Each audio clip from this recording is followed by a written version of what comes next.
أعوذ بالله من الشيطان الرجيم بسم الله الرحمن الرحيم الحمد لله رب العالمين والصلاة والسلام على البشير النذير والسراج المنير الطهر الطاهر المنصور المؤيد أبي القاسم محمد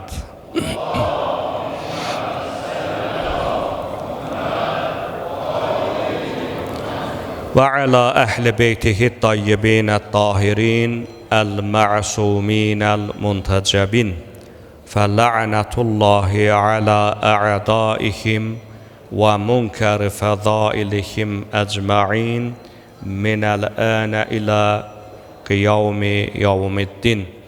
أما بعد، قال الحكيم في كتابه محكم الكريم بسم الله الرحمن الرحيم إنا أعتدنا للكافرين سلاسل وأغلالا وسعيرا إن الأبرار يشربون من كأس كان مزاجها كافورا صدق الله العلي العظيم. Əziz və dəyərli möminlər, hər birinizi salamlayır, cümə gününüzün mübarək olmasını uca Rəbbimizdən diləyirik.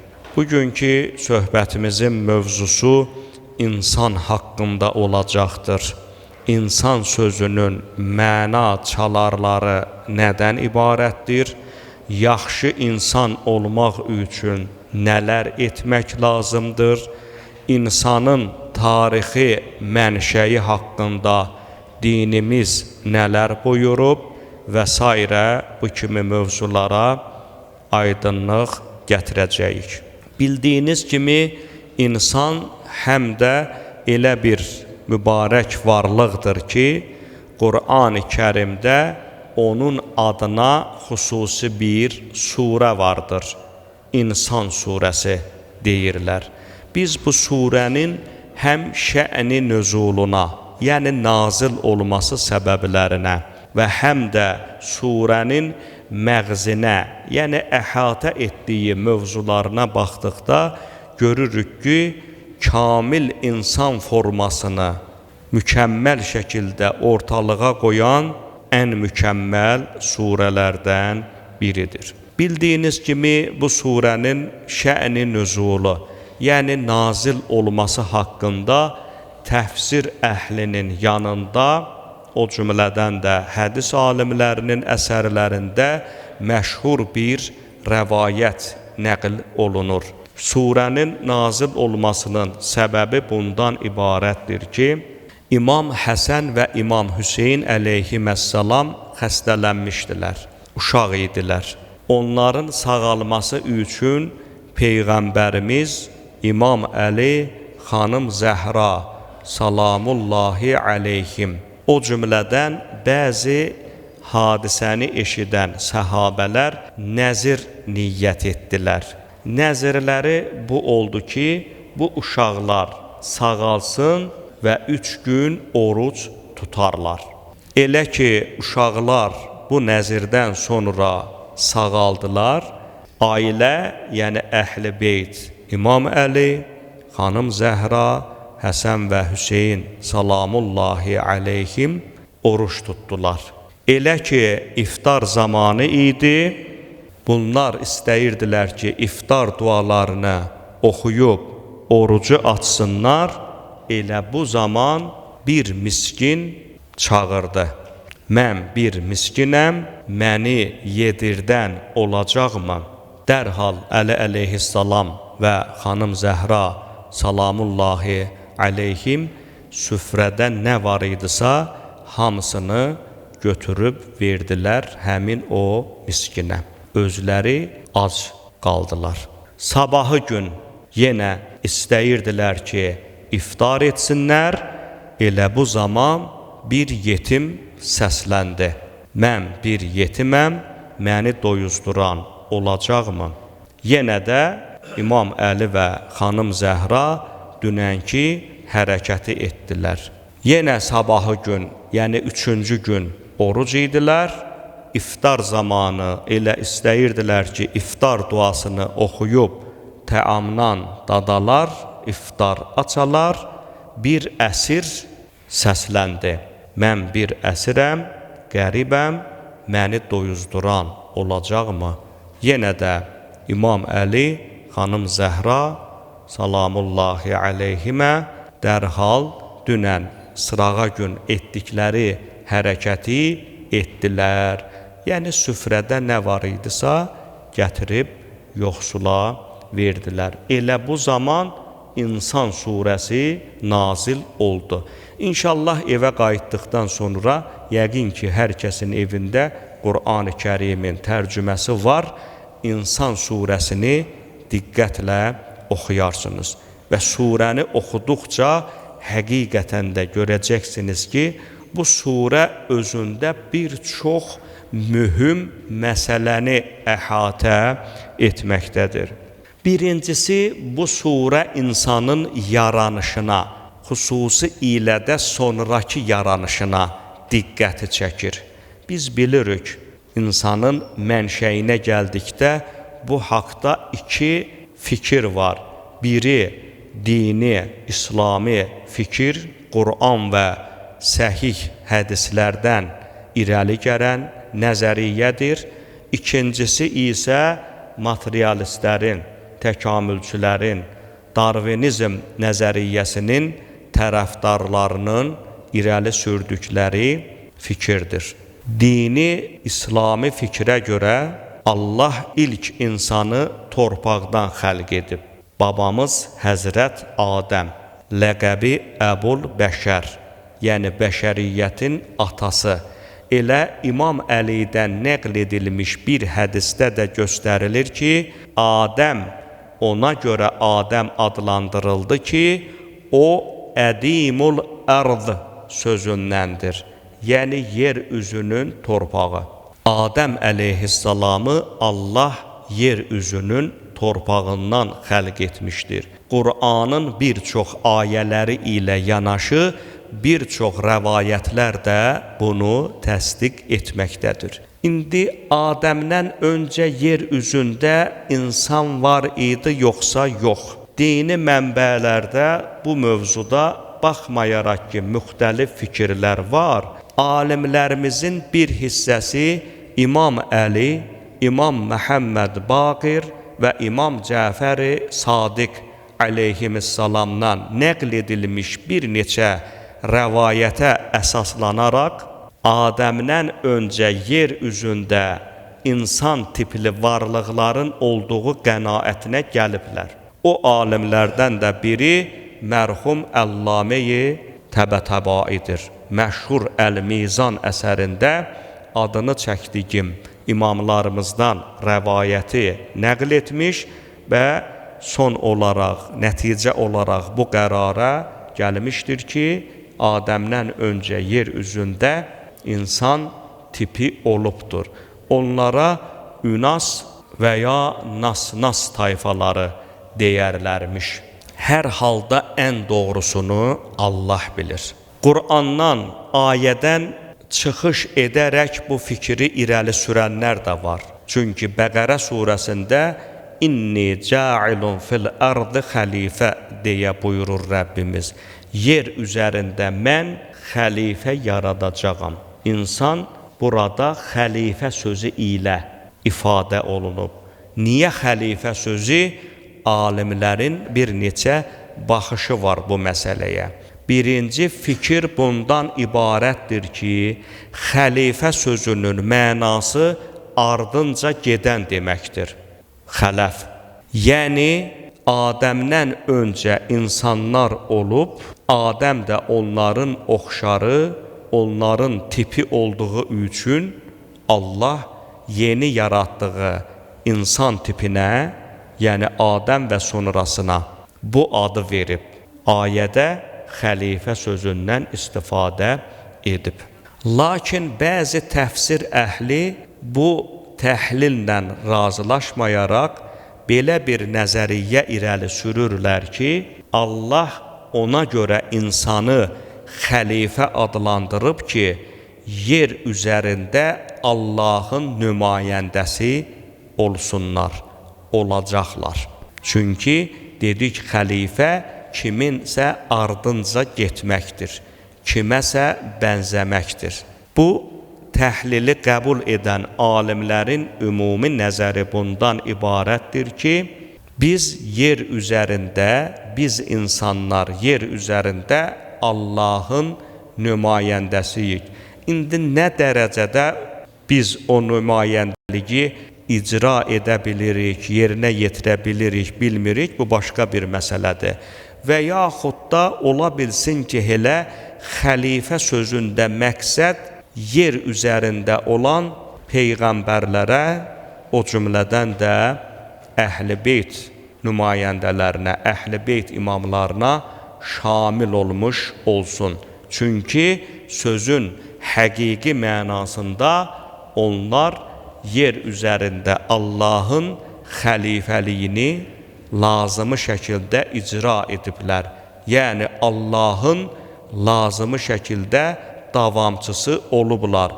Necə ki Allah pisliklərə nifrət edər, necə ki Allah yaxşılıqları sevər, peyğəmbərlər və Əhl-i Beytimiz də şübhəsiz ki, eləcə Allaha layiq olan bir davamçıdırlar. Hər halda təfsir əhlinin nəzərində bir neçə bu kimi versiyalar vardır. Ən doğrusunu yenə də Allah bilər. Bəs insan sözünün mənası nədir? Nə üçün uca Rəbbimiz insana, bizə insan adını veribdir? Bu haqda da fikirlər müxtəlifdir. Əziz möminlər, bunları deməkdə məqsədimiz odur ki, biz daşıdığımız adın mənasını bilək və o mənaya görə yaşayaq. Əgər biz daşıdığımız adın mənasını bilməsək, ona uyğun şəkildə heç vaxtı yaşaya bilmərik. İnsan sözü haqqında 5 məşhur fikir var. Lakin onların arasında 2 fikir çox məşhurdur. Birincisi nisyan sözündəndir. İnsan sözünü etimoloji cəhətdən, yəni kök, mənşəcə ərəb sözüdür və nisyan kökündən törəyibdir. Əgər belədirsə, o zaman sözün mənası olur unutqan, unutmaq. Çünki insan yaxşılıqları unudandır. İmam Cəfər Sadiq əleyhissalamdan nəql edilmiş bir hədisdə İmam əleyhissalamdan soruşulanda İmam belə cavab verir. Yəni insan unutqan olduğu üçün Allah ona bu adı veribdir. Lakin başqa bir nəzər irəli sürənlər də var. İkinci məşhur fikir bundan ibarətdir ki, insan sözü nisyan kökündən deyil, üns kökündəndir. Üns elə dilimizdə işlətdiyimiz ünsiyyət mənasını bildirir. Bax, fikir vermisinizmi? İnsanlar necə bir-birləri ilə ünsiyyət qurarlar?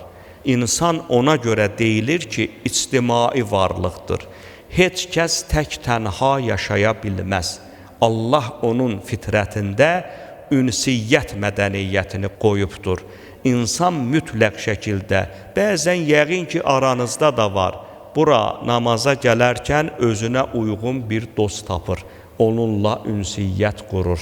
Çünki həqiqətən də insan ünsiyyətə girən bir varlıqdır. Bu 2 fikir daha məşhur, dedik ki, fikirdir və bu fikirlər də əlbəttə ki, əbəs deyildir.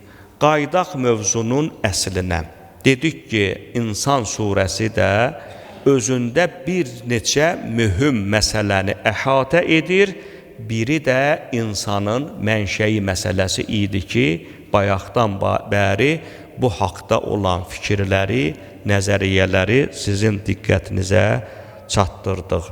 İkincisi, surənin daşıdığı, yəni əhatə elədiyi mövzu hidayət mövzusudur.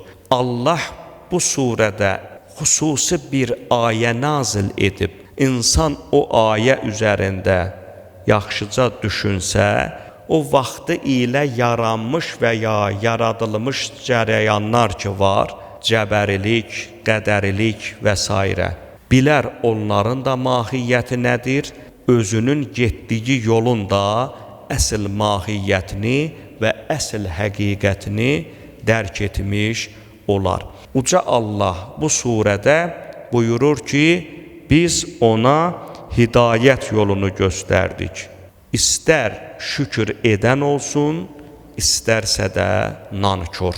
Bu ayə nəyi göstərir? Sadə dillə desək, bir nəfər bizdən çıxış yolunu göstərir.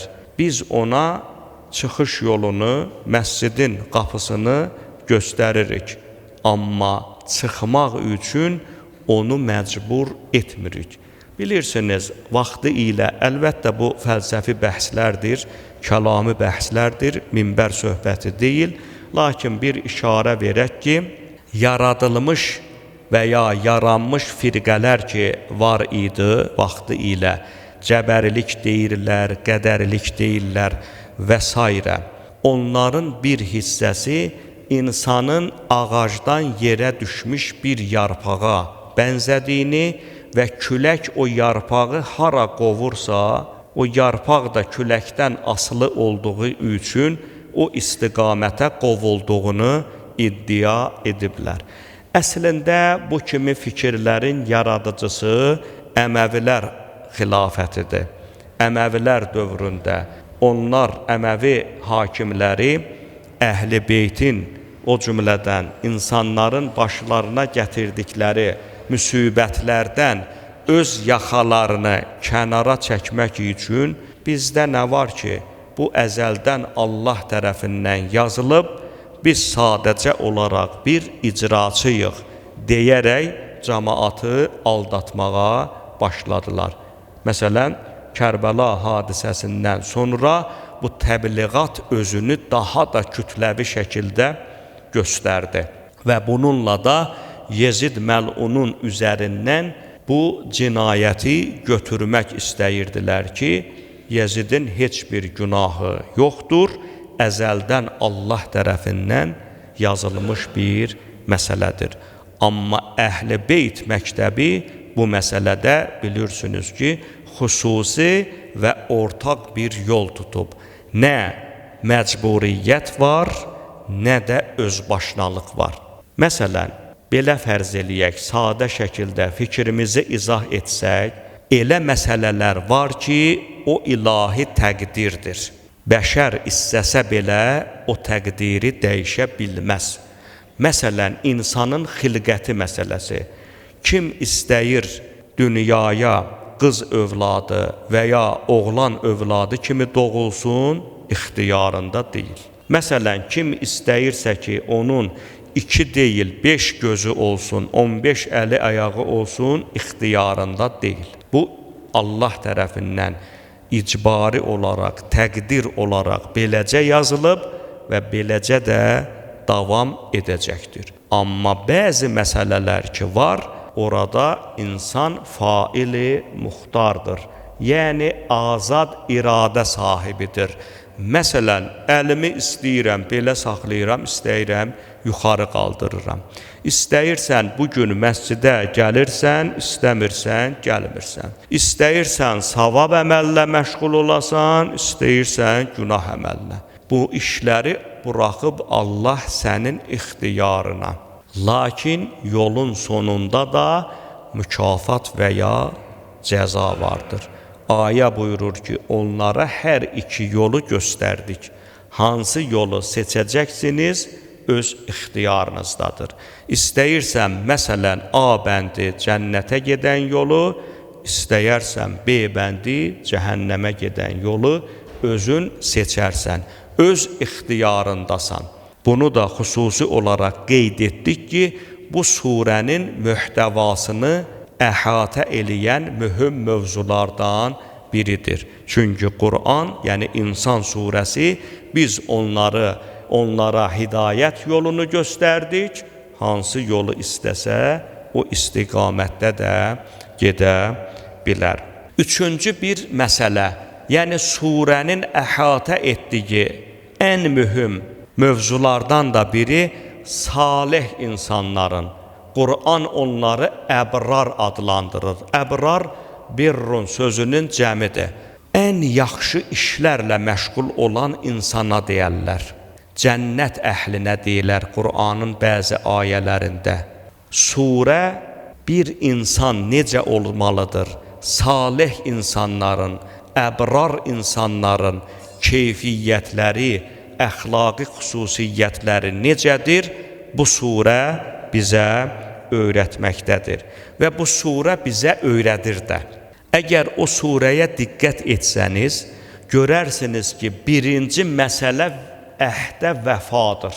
Çünki surənin nazil olması səbəbini izah edərkən biz qeyd etdik ki, Peyğəmbər və onun əhl-i beyti, o cümlədən də bunu eşidən bəzi səhabələr İmam Həsən və İmam Hüseyn əleyhiməssalamın sağalması üçün nəzir etdilər və uşaqlar sağalan kimi dərhal nəzirlərinə əməl edib oruc tutdular.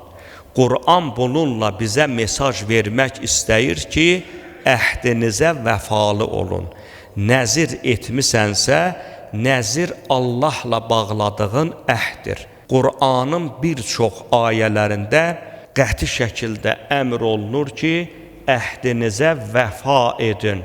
Əmrdir, qəti əmrlərdəndir. Namaz, oruc kimi əmrlərdəndir. Bilirsiniz, Qur'anda əmrin bir neçə növü var.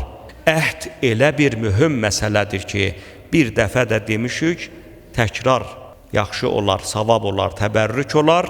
İmam Məhəmməd Təqi əleyhissalamın bir dostu var idi. Onunla vədələşdilər ki, sabah zöhr namazlarını qılar-qılmaz filan yerdə görüşək.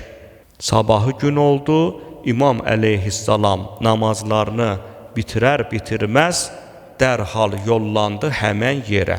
Bu şəxsin yadından çıxdı. Axşam namazına yaxın yadına düşdü ki, bəs dünən imamla vədələşmişdik, biz görüşəcəkdik. Elə yüyürərək imamın evinə. Qapını döydü, ev əhlindən bir nəfər dedi ki, ağa günorta namazını qılar-qılmaz çıxıb, hara getdiyini də bilmədik. Bu şəxs başa düşdü ki, yəqin imam gözləyəcəyi yerə gedib. Yüyürdü ora, getdi gördü, İmam əleyhissalam bir daşın və ya qaya parçasının üstündə oturub. Elə istəyirdi imamla salamlaşıb üzrxahlıq eləsin. İmam əleyhissalam görün nə buyurdu? Dedi, and olsun Allaha, səni burada 3 gün gözləyəcəkdim. Çünki vədənin müddəti 3 gündür. Bax, bu hədisi biz qulağımıza sırğa etsək, verdiyimiz sözə də lazımı şəkildə əməl edərik.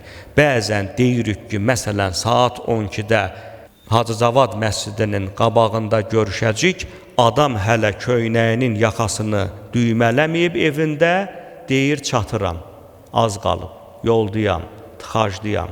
Olmaz, əziz möminlər. Həm yalan olaraq bir günahdır və həm də vədəyə xilaflıq kimi bir günahdır. Ən azından bir mesaj yazıb, yubanıram və s. deyməklə biz qarşı tərəfdən halallığımızı ala bilərik. Deməli, surə bizə əhdimizə vəfa olmağı, nəzir də Allahla sənin aranda olan bir əhddir. İkinci mühüm bir məsələ Allah qorxusudur. Qur'an bu surədə, o cümlədən digər surələrdə Allah qorxusunu xüsusi olaraq önə çəkməkdədir. Baxın, bəzən sosial şəbəkələrdə və s. bəzi insanlar müzakirəyə çıxardırlar ki, Allahı sevmək lazımdır, Allahdan qorxmaq lazım deyil, filan və s. Allahdan qorxmaq da lazımdır, Allahı sevmək də lazımdır. Qorxu psixologiyası müasir dövrdə bəzi qərb alimlərinin işlədikləri mövzulardandır. Tədqiqat apardıqları mövzulardandır və hətta tarix boyda sübut olunub ki, insanlar qanundan nə qədər qorxsalar, bir o qədər o cəmiyyətlər əminamanlıq içərisində olar. Nəinki təkcə qanunu sevmək, Çünki bəzən olur ki, sevgi ya ifrat olur, ya təfrit olur və s. Amma qorxu nəticəsində mümkündür ki, insan qanunlara riayət etsin. Allahın cəhənnəmindən, Allahın əzabından qorxmaq lazımdır. Qorxu ilə sevgi paraleldir. Necə bu işığın yanması üçün mənfi və müsbət enerjiyə ehtiyac var, o cümlədən də təqvanın əsasında dayanan bir neçə mühüm amil var. İstəyirsən ki, yaxşı müttəqi olasan, həm sevgin olmalıdır Allaha, məhəbbətin olmalıdır və həm də məhəbbət qədər qorxun olmalıdır. Allahın əzabı çox şiddətli. Qur'anda Allahın adlarından biri Səri'ul Hisabdır. Yəni çox sürətlə hesab çəkən varlıqdır. Surənin digər bir mühüm, yəni salih insanların, kamil insanların xüsusiyyətini anlatma mesajlarından biri də ehtiyaclı olanlara kömək etməkdir. Əziz möminlər, ehtiyaclı olmaq təkcə maddi ehtiyacdan getmir söhbət. Əlbəttə ki, maddi ehtiyac da bura daxildir, mənəvi ehtiyac da bura daxildir. Hətta bəzən olur ki, bir qəmgin insana yaxınlaşıb, onun qəmginliyini aradan aparasan, ona təskinlik verəsən, ona mənəvi dəstək olasan. Peyğəmbər əleyhissalam buyurur ki, mömin qardaşının üzünə təbəssüm sədəqədir. Deməli, təkcə qarın doydurmaqla deyil, əlbəttə ki, qarnı da doydurmaq lazımdır. Maddi ehtiyacı olanlara gücün, qüdrətin miqdarında köməklik göstərmək qəti şəkildə əmr olunub. Ayə buyurur, qiyamətin günündə cəhənnəm mələkləri cəhənnəmə tökülmüş şəxslərdən soruşar, sizi bura salan nədir? Mə sələkəkum fi səqar. Sizi cəhənnəmə salan nədir? Qalu ləm nəku minəl musəllin. Deyərlər, biz namaz qılanlardan deyildik. Ardınca deyərlər ki, biz yoxsulu da, yetimi də, acı da doyurmazdıq. Deməli, salih insanların, cənnət əhli olan insanların əhl-i beyt yolunu davam eləyib, özünü əhl-i beytə bənzətmək istəyən insanların həm də əsas xüsusiyyətlərindən biri, əziz möminlər, dedik ki, yoxsullara qayğı göstərmək, onları doydurmaq, onları yedizdirməkdir. Bu surə həm də oxunuşca insana savab gətirən surələrdəndir. Görün, Peyğəmbər əleyhissalam nə buyurur? Həzrət buyurur ki, mən qarəə həl ətə aləl insan. Hər kəs insan surəsini qiraət etsə, oxusa, ə'təhullahu minəs-səvabi mislə səvabi Ədəm. Allah o insana Adəmin savabını verər. Görün də, Adəm neçə əsrlər yaşamış, Allahın yer üzərində ilk xəlifəsi və ilk peyğəmbəridir. Onun savabını Allahdan başqa kim bilə bilər ki, bu surə elə bir surədir ki, hər kəs o surəni oxuya, o surənin mühtəvasını, yəni əhatə etdiyi xüsusiyyətləri öz şəxsində birləşdirə. Peyğəmbər əleyhissalam buyurur ki, Adəmə verilən savab ona verilər. Hətta ardınca buyurur ki, və kənə fil cənnəti rəfiq Ədəm.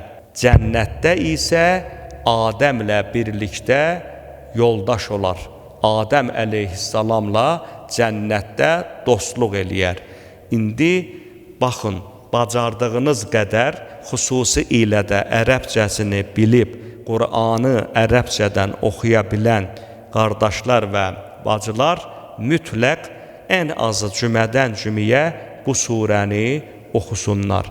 Adəmin savabını əldə etmiş olarıq və Adəm əleyhissalamla cənnətdə dost, tanış olmuş olarıq. Əlbəttə ki, kamil insan olmağın xüsusiyyətlərini bu surədən başqa digər surələr də əhatə edir, lakin onların hamısına toxunmaq vaxtın məhdudiyyətinə görə mümkün deyil. Biz digər surələrdən də aldığımız mövzu ilə bağlı ayələri götürdükdə görürük ki, kamil insan Həl-Əta surəsində, İnsan surəsində, yəni olan xüsusiyyətləri özümüzdə daşımaq üçün həm də mükəmməl əxlaqi keyfiyyətlərə sahib olmalıyıq və əxlaqi keyfiyyətlərdən sonra həm də elmi, intellektual səviyyə deyirlər. Mömin bacarmalıdır ki, hər yöndən qüvvətli olsun. Peyğəmbər əleyhissalam mübarək kəlamlarının birində buyurur ki, Allah qüvvətli mömini zəif mömindən daha çox sevər. İnsan bacardığı qədər var dövlət, elm və mədəniyyət toplamalı, özünün o müasir terminlə desək, intellektual səviyyəsini, dünya görüşünü daha da mükəmməlləşdirməlidir. Belə möminləri uca Rəbbimiz əlbəttə ki, sevəcəkdir. Bəs bir insan Qur'anın irəli sürdüyü insan tipi ki var, kamil insan tipi olduqdan sonra özündə nələr hiss eləyər? Baxın, biz müasir dövr bir çox elmlərin öyrənildiyi dövrdür. Elə bir dövrə gəlib çıxmışıq ki, məsələn, ilahiyyat elmlərini təkcə şəriət elmlərini öyrənməklə iş bitmir. Gərək antropologiya elmindən xəbərdar olasan, sosiologiya elmindən də xəbərdar olasan və s. müəyyən mənada. Müasir dövrümüzdə kamil insanın portretini, onun psixoloji xüsusiyyətlərini araşdıranlar var. Təəssüf ki, müsəlman cəmiyyətində azlıq təşkil edir, amma qərb cəmiyyətində araşdırılır. Hətta böyük insanların, məsələn, vaxtı ilə siyasi insanların, siyasi portretləri araşdırıldığı kimi, müasir dövrümüzdə də bir çox dini insanların, dini liderlərin, peyğəmbərlərin, imamların və s.